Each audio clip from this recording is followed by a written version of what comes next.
Hihirapan lang ako mag-voice over talaga. Siya yung batang never kong tinatawag.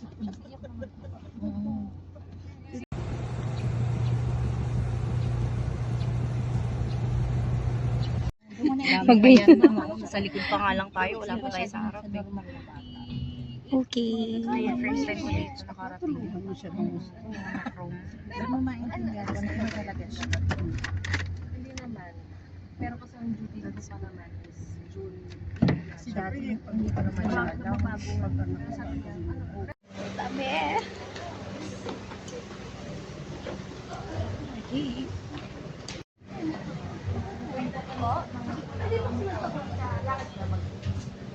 Yun tayo. Okay.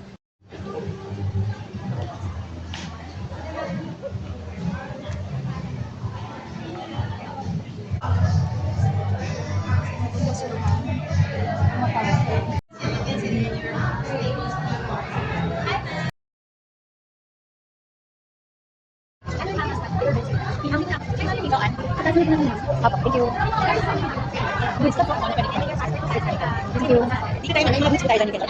Can I get one po? Ma'am, excuse me. Okay, thank you po. Ayun na lang. Ma'am, ito na lang po. Thank you po.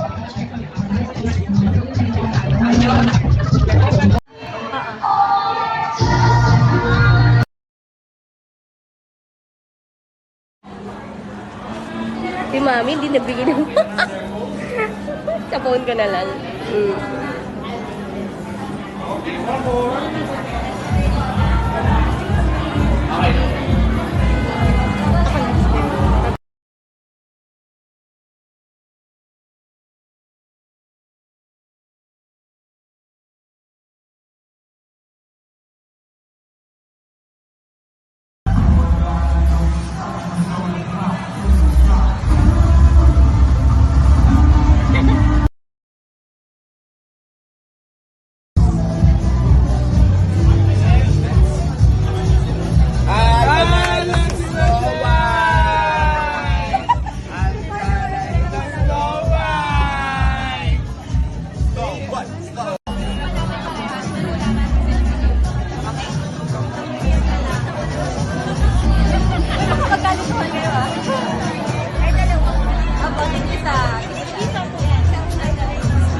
Babado yan!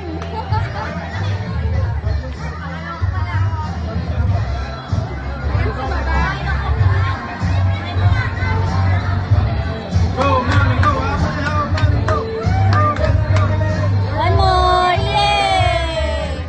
But moms, please make sure that your post is public and make sure to stay until the end of the...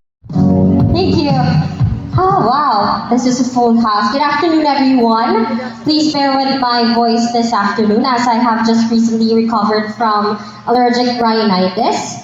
Alright, so, sino ba yan nakatayo sa harapan nyo? To make things lighter, you can call me Doc Bianca, or if you have your social media, we can be connected at Doctora, that's D-R-A, Lacuatsera, because hindi ako madaling mahagila. I am everywhere in the Philippines. I love to be on the go. And this afternoon, ayan, we start. Give a hand to all the moms this afternoon.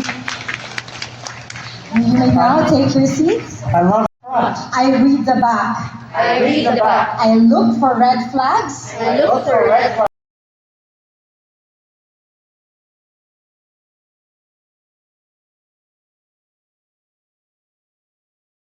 from here. I see so many beautiful people. You agree? Yes. Okay. So first up, I know somebody asked this question earlier, but I want to ask it again, and if you can help me. Those of you that are here for the first time attending Mommy Meet, can you please stand up? The first time.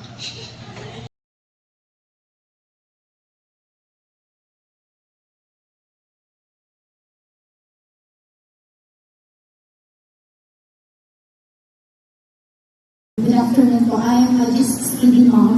So my question is, is it suitable to Jesus baby baby the give organic milk? Or doctor?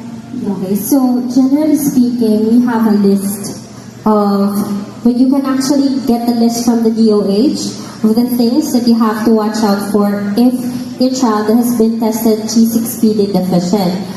Now, when it comes to milk, generally, because we have only lactose, it's supposed to be okay, but you have to observe if there will be even minimal allergic reactions. And of course, before you start taking it for your child, you should be well monitored by your pediatrician or your attending physician.